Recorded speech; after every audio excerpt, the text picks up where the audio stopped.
It's your guy Bendu coming at y'all with another video, man. Another sad, well, not sad, yeah, sad video, definitely, because I'm going to be talking about, as you probably saw in the title, well, not probably, as you saw in the title, and as you saw with the thumbnail and everything, man, we lost a true anti-war voice, man, a Mike Gravel, dog. Like, this is a guy I recently learned about him, including and along with people like Ralph Nader as well, but more so Mike Gravel this year, because as you guys know, on Tox Talk, I had on Sharif and Miss Carter from Twitter and everything, and they were putting me onto his direct democracy, plan, his book basically, and his plan for instituting a people's initiative, direct democracy initiative. And I thought the idea was brilliant, and the more I started looking into him, the more I saw how anti-war he was. And I learned that he read the Pentagon Papers, into the Senate, the Senate record, and that's like at the time, which was very ballsy, literally ballsy. So we definitely lost a great anti-war hero. I believe during the election he sponsored, or he endorsed both Tulsi and Bernie, because Bernie had, Bernie was very lackluster on foreign policy. He was trash on foreign policy, whereas Tulsi wasn't. She was extremely good on foreign policy. And I know a lot of y'all got don't like what Tulsi's been tweeting out recently and shit like that. And you already know I don't really give a fuck about, politicians anymore. But I will always stand by Tulsi's anti-war message 100%.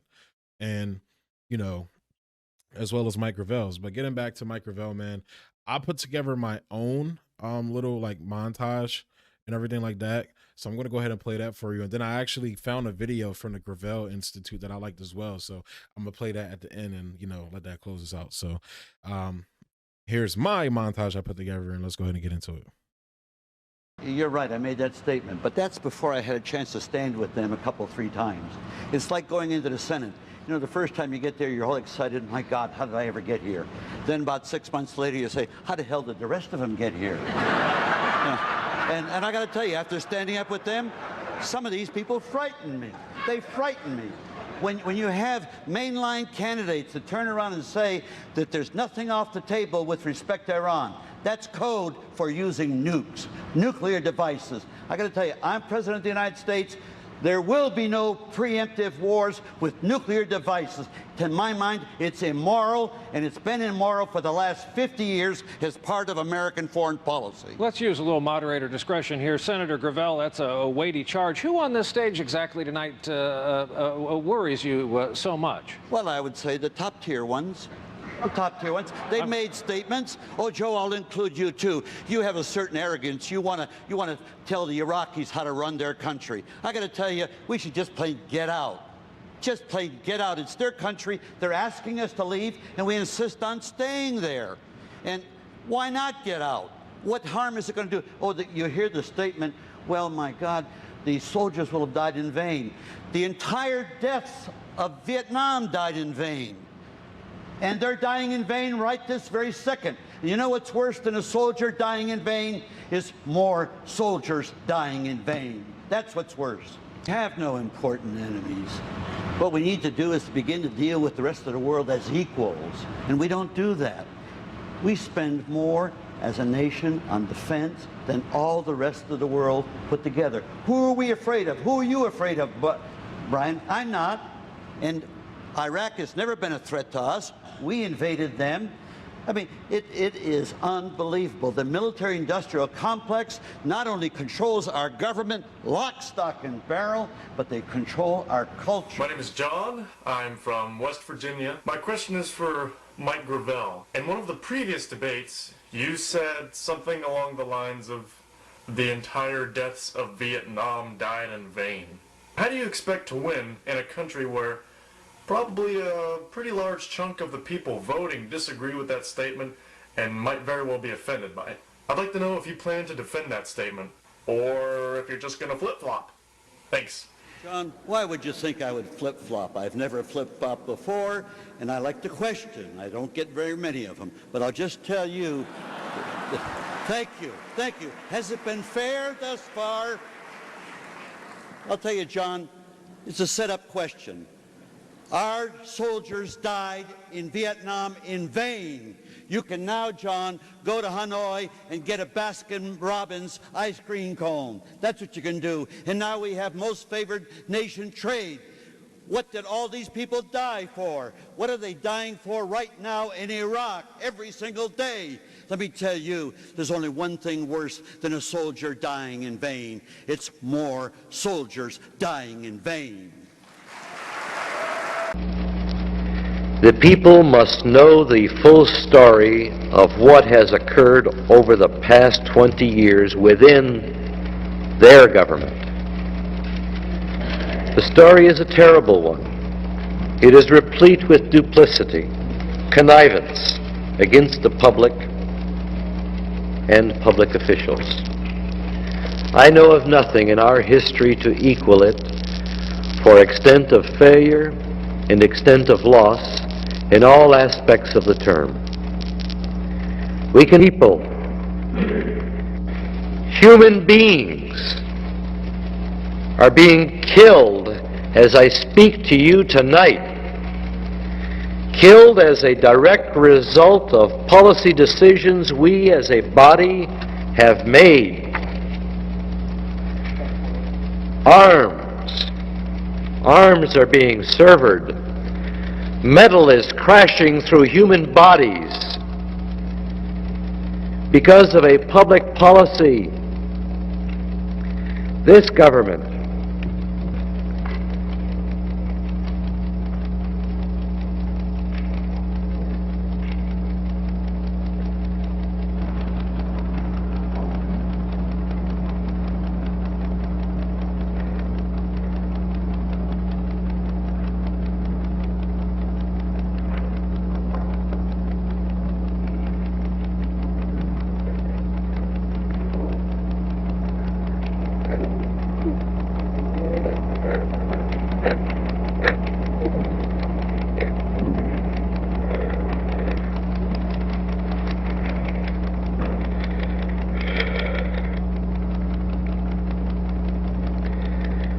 One may respond that we made such a sacrifice to preserve freedom and liberty in Southeast Asia. One may respond that we sacrifice ourselves on the continent of Asia so that we will not have to fight a similar war on the shores of America. One can make these arguments only if he has failed to read the Pentagon Papers. That is the terrible truth of it all. The papers do not support our public statements.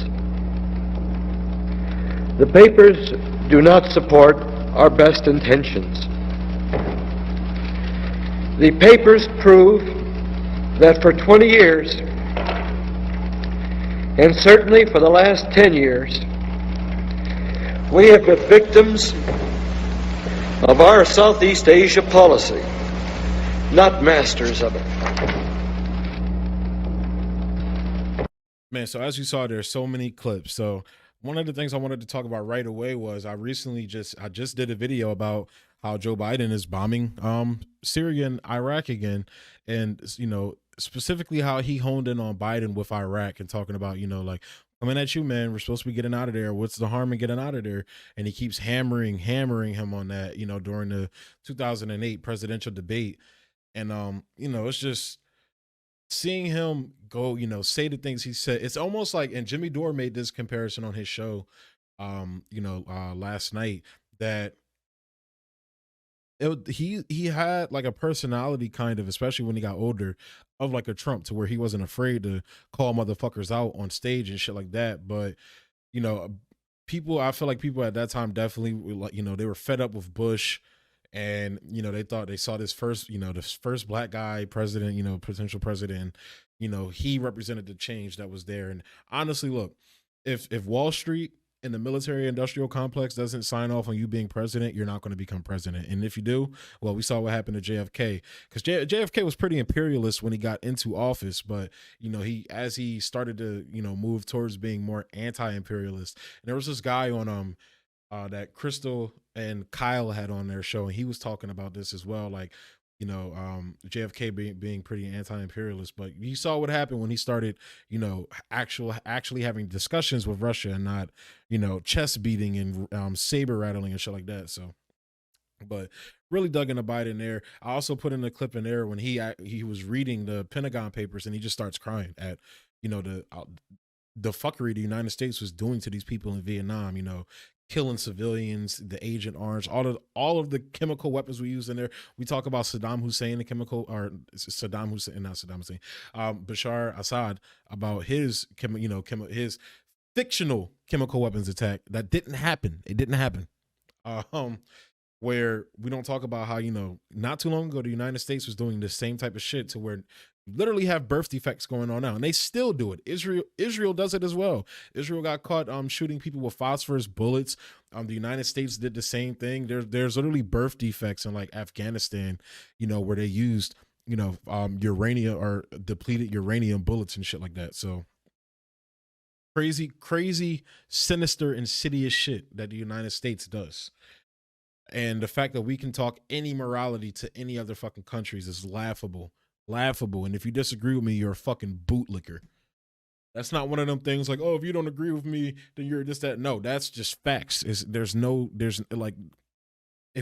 only way you argue against that is if you don't know history or if you're a fucking bootlicker. So that's just what it is. And, everything, man, this guy was just, extremely well versed in the issues and actually had solutions and seemed like he was willing to fight for those things.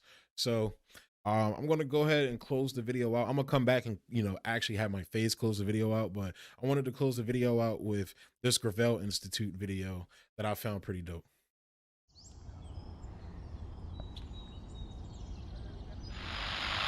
But let's maybe bring up the topic of the day, which is the Green New Deal. How much will this cost? That's unclear. How will we pay for it? Unknown. It's not realistic. Because there's no way to pay for it. It's immoral. The younger generation now tells me how tough things are. Give me a break. No. I have no empathy. I'm guided by the beauty of our weapons. I think Medicare for all is one of the possible paths. So I decided I was going to start prosecuting parents for truancy. This was a little controversial in San Francisco. He did ask you yes or no. Would you support free college for all? I am not for free four-year college for all, no.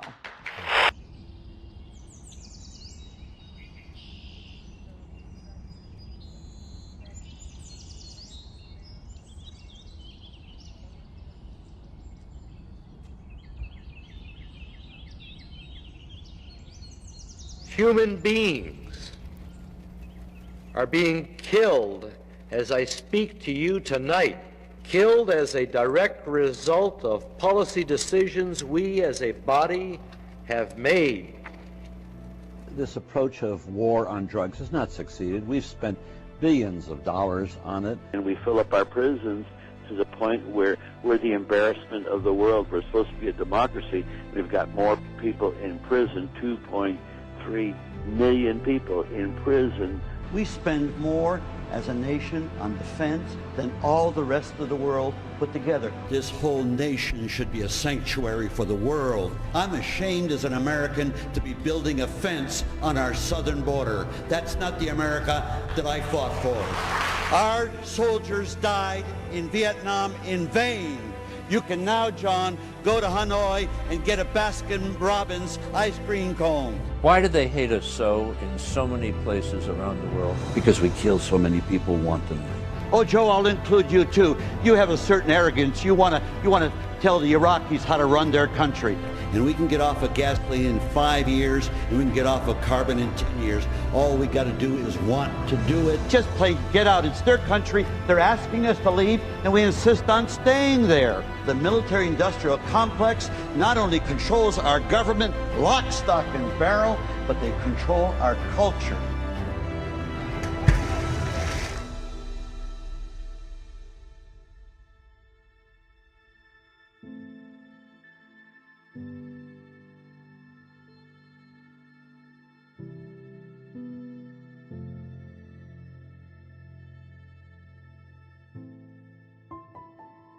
It's time to make some waves for change.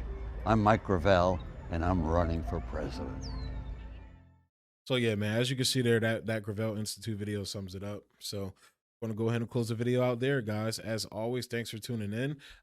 Like, comment, subscribe, and share. Emphasis on all that because YouTube is really stifling me, bro. They're doing me dirty. So definitely, if you could share it, tweet it out, do it, do whatever. Just show love, please, please. I really appreciate it. It definitely helps out a lot. And yeah, thanks for tuning in.